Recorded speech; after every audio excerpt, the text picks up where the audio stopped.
CS rank চালু করে আমি যাচ্ছিলাম ঘুরতে ঘুরতে এক এনিমিকে মারতে, যে গ্লোয়ালের পিছনে লুকিয়েছিল। ঝোপ হয়ে আমি যাচ্ছিলাম এনিমিকে মারতে, তো আমি তাকে মারার সাথে সাথেই সে আমাকেও মেরে দেয়।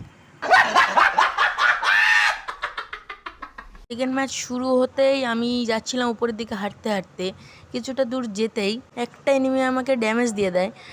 আমি সঙ্গে সঙ্গে একটা মেডিকেট চাবিয়ে নিয়ে আবার যেই ওপরে না যাচ্ছি, সে আবার আমাকে ড্যামেজ দিয়ে দেয়। শালা একটুর জন্য বেঁচে গেছি।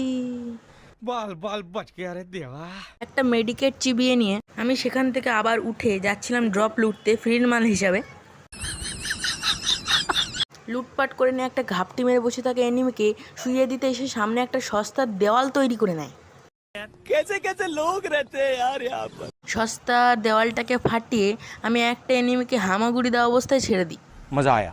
সেই হামাগুড়ি দেওয়া এনিমি দুটোকে শুইয়ে দিয়ে আমি যেই না সামনের দিকে এগোতে গেছি, গালতিতে মিসকেট হয়ে যাওয়ায় আমি পড়ে যাই এবং সেখানে আমার খেল খতম হয়ে যায় আর কি। बस हवा निकल गई। और अभी तो रुको, क्लाइमैक्स अभी बाकी है। এর আগের ম্যাচটা কি হলো তোমাদের দেখো না। बड़ा हरामी हो बेटा। আচ্ছা বাদ দাও, এই ম্যাচটায় কী হয় সেটা দেখো। क्या बात कर रहे रे बाबा। আমি পেছনের দিক থেকে হাঁটতে হাঁটতে যাচ্ছি, দেখি দুটো এনিমি আমার একটা বন্ধুকে শুইয়ে দিয়েছে।